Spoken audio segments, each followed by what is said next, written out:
लेकिन आपको यकीन था कि 3 लाख से ऊपर की जीत हो जाएगी? तो सारी मिसाइल आप एक नौजवान के पे अगर आप दागेंगे। अच्छा, राव इंद्रजीत सिंह के साथ कुछ सेटिंग तो नहीं थी इस हल्के को लेकर?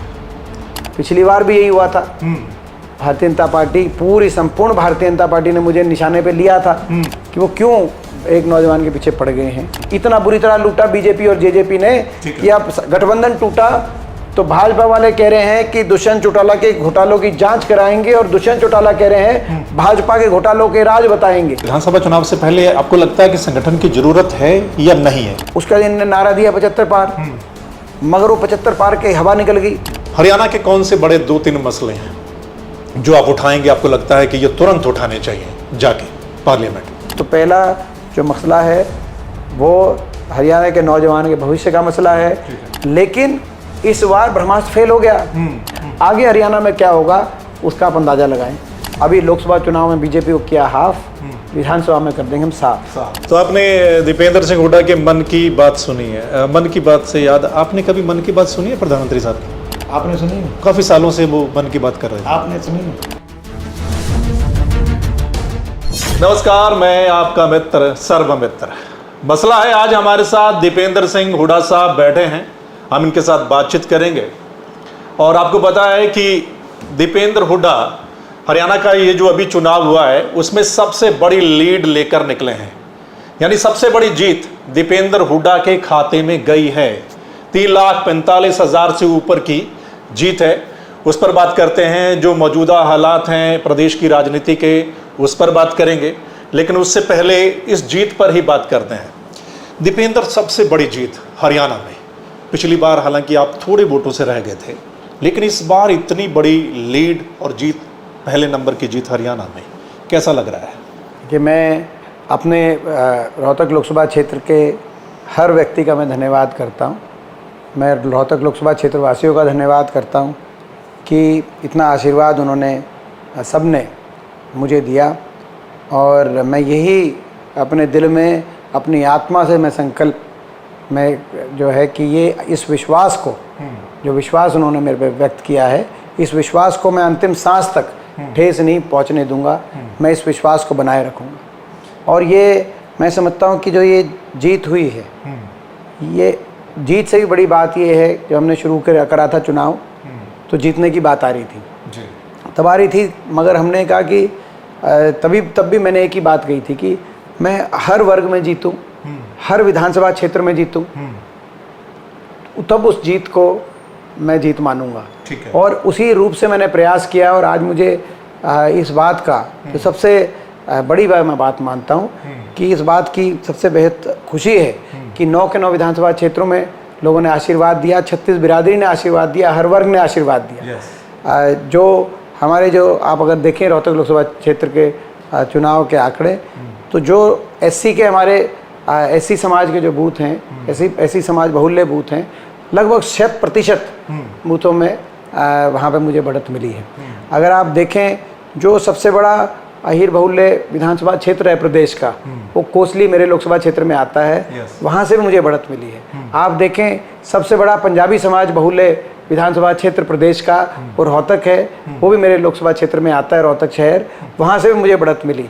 अगर आप अगर देखें, जो गुजर समाज के जो बहुल्य गांव हैं उनमें सभी में मुझे बढ़त मिली। राजपूत समाज के बहुल्य जो गांव हैं उनमें ज़्यादातर में मुझे बढ़त मिली। यहाँ तक कि जो ब्राह्मण समाज बहुल्य जो गांव हैं रोहतक लोकसभा क्षेत्र में, ज़्यादातर में मुझे बढ़त वहाँ से, लोगों ने वहाँ से जिताने का काम किया है।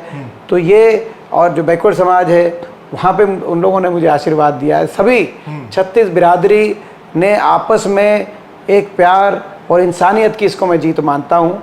और ये जो विश्वास व्यक्त किया है हर वर्ग ने, हर बिरादरी ने, मैं समझता हूँ कि जो भाजपा का एजेंडा, भारतीय जनता पार्टी ने हरियाणा के अंदर जो प्रयास किया, आपस में भाई को भाई से धर्म जाति के नाम पे उलझाने का जो प्रयास किया, ये उस भारतीय जनता पार्टी की रणनीति को नकारने का लोगों ने काम किया है। लोगों ने एक सकारात्मक राजनीति, एक सकारात्मक सोच, एक इंसानियत को मैं समझता हूँ जिताने का काम किया है। और आने वाले दिनों में प्रदेश की को भविष्य की एक दिशा देने का काम रोहतक लोकसभा क्षेत्र वासियों ने किया है। लेकिन आपको यकीन था कि इतनी बड़ी जीत होगी? ऐसा लग तो रहा था और बीजेपी भी मान रही थी शुरुआत में कि शायद 9-1 एक सीट चली जाए उनसे, उसके बाद वो 8-2 पे आ गए। लेकिन आपको यकीन था कि 3 लाख से ऊपर की जीत हो जाएगी? देखिए, इतनी बड़ी जीत होगी इतना इसका मेरे को भी अनुमान नहीं था। ये तो निश्चित लग रहा था कि चुनाव हम जीतेंगे, लेकिन इतना बड़ा देश में ये कांग्रेस पार्टी में दूसरी सबसे बड़ी जीत है। जो देश में मत प्रतिशत है उसमें दूसरे सबसे बड़ी जीत ये देश के अंदर अंकित हुई है विपक्ष की। तो इतनी बड़ी जीत रहेगी, इतना बड़ा आशीर्वाद लोगों का रहेगा, शायद ये अनुमान तो मेरे को भी इतना तो अनुमान नहीं था। तो इसीलिए मैं सभी अपने लोकसभा क्षेत्र वासियों का धन्यवाद करता हूँ। अच्छा, आप 9 विधानसभा में जीते हैं सभी में, लेकिन बात कोसली की करते हैं। कोसली में पिछली बार बहुत बड़े अंतर से आप हार गए थे, इस बार कोसली से भी आप जीत गए। मतलब ये कैसे? मतलब लोग तो सोच रहे थे, आपके कांग्रेसी जो सोच रहे थे कि भाई पिछली बार 75 हार से उससे हारे हैं, इस बार लीड कम हो जाएगी, 25-30 तक आ जाएंगे ज़्यादा से ज़्यादा। मतलब कोई मान के नहीं चल रहा था, लेकिन वहाँ पर भी आप जीत गए, ये कैसे? देखिए, इंसानियत की जीत है ये। मैं समझता हूँ कि अच्छाई की जीत है। इंसानियत और अच्छाई में बहुत बड़ी ताकत होती है और कोसली वासियों ने दिखा दिया है। और जिस तरीके से कोसली का आशीर्वाद मिला है, जब अवसर आएगा मैं भी कोसली के लिए मैं भी हमेशा मेरा प्रयास रहेगा कि कोसली के लिए जो कर सकूं उससे भी बढ़कर मैं प्रयत्न करूंगा हमेशा। अच्छा, राव इंद्रजीत सिंह के साथ कुछ सेटिंग तो नहीं थी इस हल्के को लेके?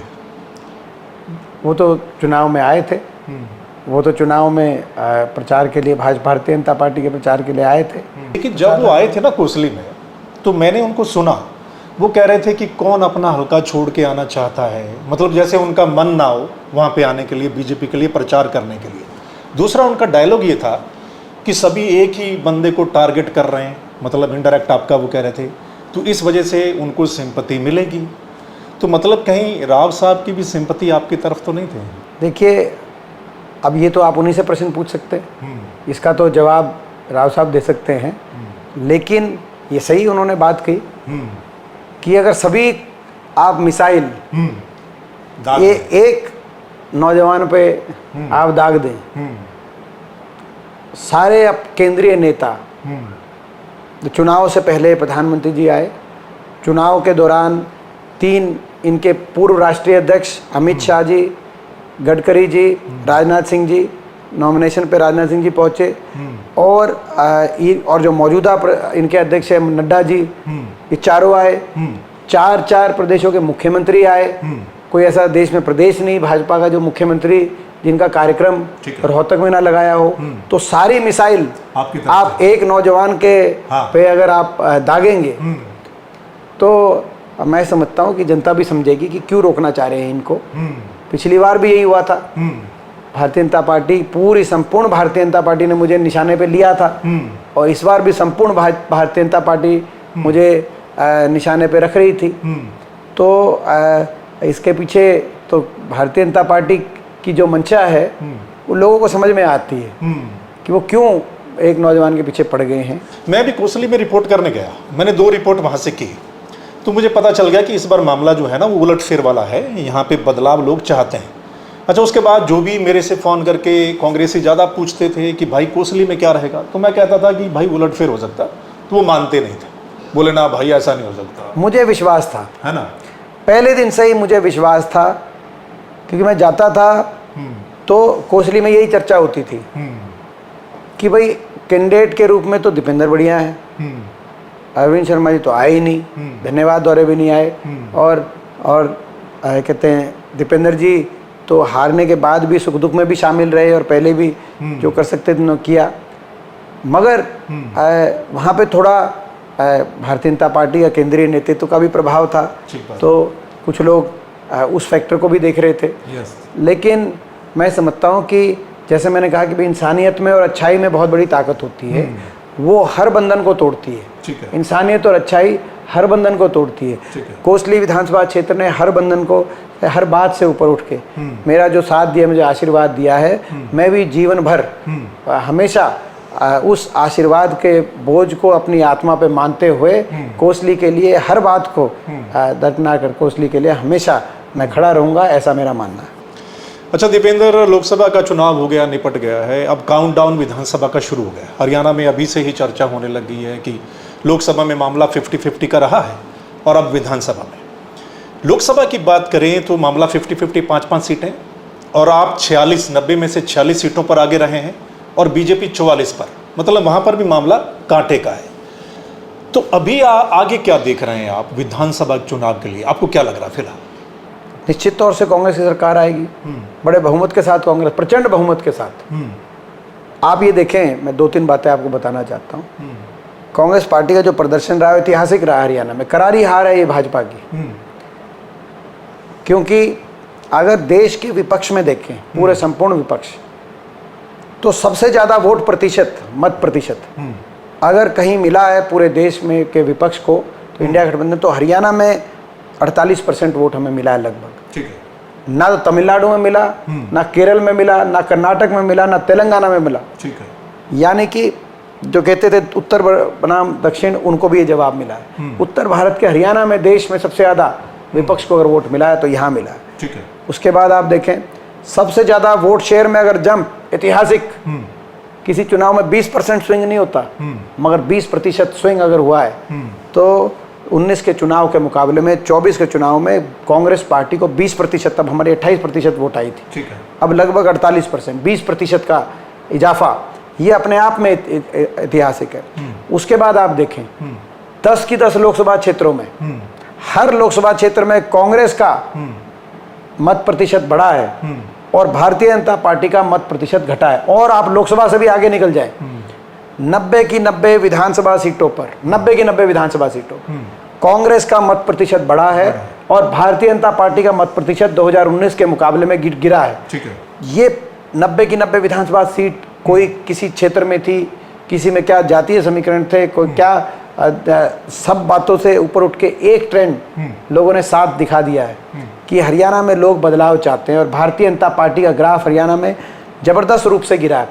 और आपको याद होगा सौमित्र जी, आपने चुनाव के आकलन किए हैं, आप हरियाणा के सबसे वरिष्ठ उन पत्रकारों में से जिनकी अपनी एक साख हरियाणा में मानी जाती है। पिछले चुनाव में 2019 में जब भारतीय जनता पार्टी 79 सीटों पर, 79 सीटों पर उनकी बढ़त आई और कांग्रेस की 10 पे आई, उसका इन्होंने नारा दिया 75 पार, मगर वो 75 पार के हवा निकल गई। जब प्रदेश का चुनाव आया तो प्रदेश के चुनाव में भारतीय जनता पार्टी 79 से लुढ़क कर आधे नंबर पे आ गई, 40 पे आ गई और कांग्रेस पार्टी 31 पे पहुंच गई। उस समय मैं देख रहा था भारतीय जनता पार्टी के कुछ प्रवक्ता प्रेस कॉन्फ्रेंस कर रहे थे कि ये इतना फर्क क्यों आ गया, 3 महीने में इतना बड़ा अंतर कैसे आया। तो उन्होंने कहा कि भाई हमारे केंद्रीय नेतृत्व का बड़ा चेहरा है और कहीं ना कहीं प्रदेश में, ये भाजपा वालों ने कहा। ठीक है। वो तो अपने केंद्रीय नेतृत्व के चेहरे को अपना ब्रह्मास्त्र मान के चुनाव में उतरते थे। ठीक है। लेकिन इस बार ब्रह्मास्त्र फेल हो गया। ब्रह्मास्त्र के सामने भी हमारा ज्यादा वोट प्रतिशत, इन भारतीय जनता पार्टी का 44% वोट है, 45%, हमारा 48%, हमारी ज्यादा विधानसभा पे बढ़त, इन्हीं के शब्दों में जो इन्होंने अपना ब्रह्मास्त्र का चेहरा कहा, उनके सामने भी हरियाणा में कांग्रेस पार्टी स्पष्ट बहुमत के साथ आगे निकल के सामने आई। तो आने वाले 3 महीने में क्या होगा, जो इन्हीं के शब्दों में कि इनके पास उसके मुकाबले के चेहरे नहीं हैं, तो आने वाले 3 महीनों के बाद क्या होगा, कितनी भारी जो है इनको पराजय का सामना करना पड़ेगा। अगर पिछली बार की रेशो में अगर ये आधे पे लुढ़क गए तो, और मैं समझता हूँ उससे भी ज़्यादा भाजपा की दुर्गत होने जा रही है, क्योंकि 10 साल की एंटी इनकम्बेंसी, पिछली बार तो 5 साल की एंटी इनकम्बेंसी थी और उस समय कांग्रेस पार्टी ने भी स्पष्ट रूप से जो कई फैसले लेने थे उसमें देरी करी थी। कांग्रेस के संगठनात्मक कई इस प्रकार के प्रश्न चिन्ह लगे हुए थे कि हमारे फैसले जो जिस रूप से जन भावनाओं के अनुसार करने में, इस बार मैं समझता हूं कि कांग्रेस पार्टी भी पूरी तरीके से संगठनात्मक फैसले भी हो चुके हैं कांग्रेस पार्टी में। कांग्रेस पार्टी ने जो बढ़त हासिल करी है, ऐतिहासिक जीत हरियाणा में होने जा रही है। और एक ऐसी सरकार, 10 साल में जिस सरकार ने हरियाणा को विकास की पटरी से उतार दिया, बेरोजगारी में नंबर 1 हरियाणा के नौजवान को खड़ा कर दिया आज ऐसी सरकार, जिस सरकार में हर वर्ग को अपमानित करने का और हर वर्ग की अनसुनी करने का इस सरकार ने काम किया, आज डबल इंजन से लूटने का काम किया जिस सरकार ने, इतना बुरी तरह लूटा बीजेपी और जेजेपी ने कि अब गठबंधन टूटा तो भाजपा वाले कह रहे हैं कि दुष्यंत चौटाला के घोटालों की जांच कराएंगे और दुष्यंत चौटाला कह रहे हैं भाजपा के घोटालों के राज बताएंगे। कहने का मतलब दोनों ही लूट रहे थे, काम कुछ किया नहीं, हर वर्ग को अपमानित करने के अलावा कुछ किया नहीं। आज हरियाणा की जनता ने मन बना लिया है, हरियाणा की जनता सकारात्मक दिशा में जाना, प्रदेश को लेके जाना चाहती है और प्रचंड बहुमत से हरियाणा के कोने कोने से एक ही आवाज आ रही है, भाजपा की हरियाणा की सरकार जारी है और हुड्डा साहब के नेतृत्व में, उदय भान जी की अध्यक्षता में कांग्रेस पार्टी की सरकार आ रही है। लेकिन एक बात और है, ये ट्रेंड माना जाए या लोग कहते हैं कि जिनकी ऊपर की सरकार आ गई उनके नीचे की भी आती है, एक तो ये बात। दूसरा, आपने पिछले ये ट्रेंड तो आपने देख लिया होगा। हाँ। ये ट्रेंड तो बिल्कुल पलट गया है। भाजपा की जब से ऊपर से सरकार आई है, नीचे इनकी सरकारें जा रही हैं। आपने देखा होगा। हाँ। भाजपा की 7 की 7 सीट आई दिल्ली में, उसका नीचे जब चुनाव हुआ तो केजरीवाल जी कितनी सरकार आई, केजरीवाल जी की आपने ध्यान शायद नोट नहीं किया, अपने मैं आपकी जानकारी में ला दूं, इनकी ऊपर सरकार बनी, नीचे आपने देखा होगा तेलंगाना में किसकी सरकार बनी, आपने देख लिया होगा।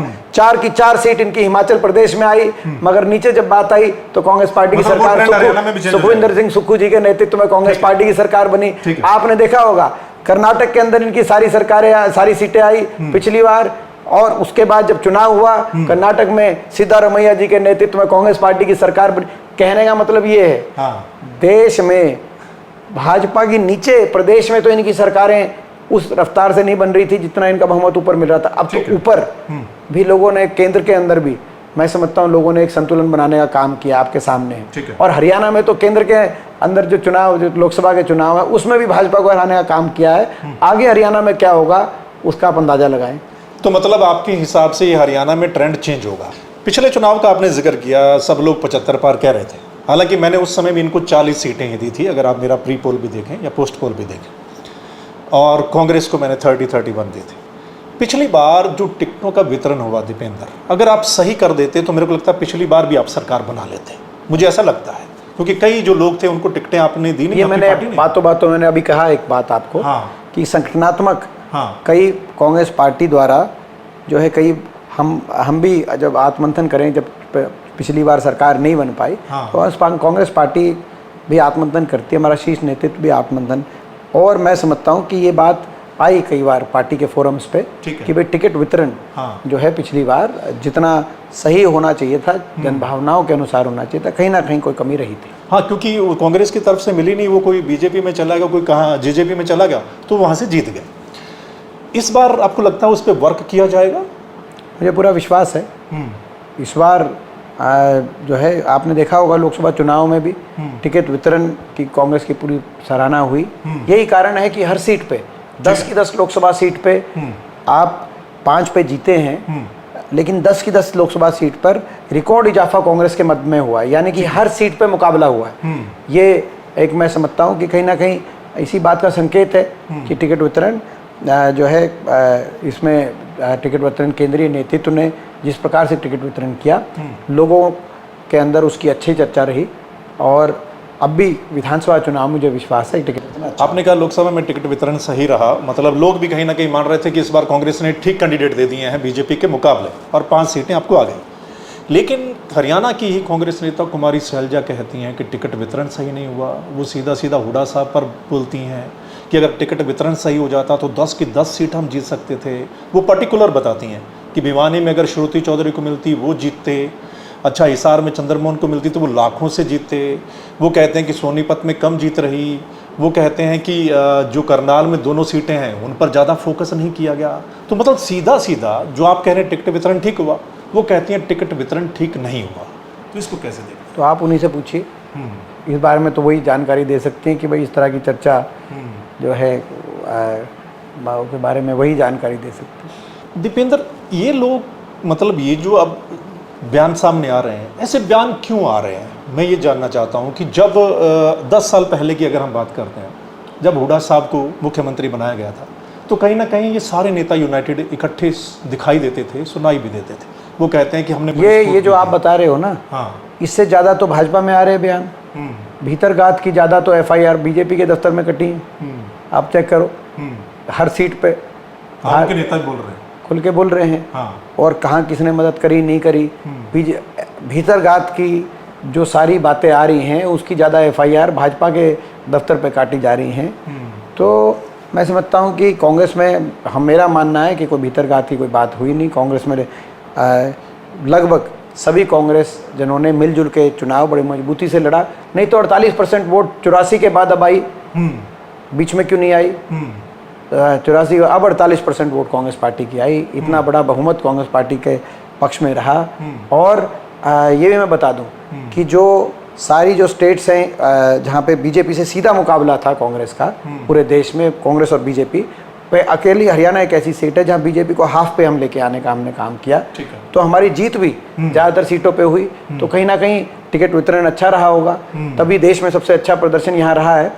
और ये मुझे विश्वास है कि हमने अभी लोकसभा चुनाव में बीजेपी को किया हाफ, विधानसभा में कर देंगे हम साफ। ये हमें विश्वास, और विश्वास नहीं करके दिखाएंगे।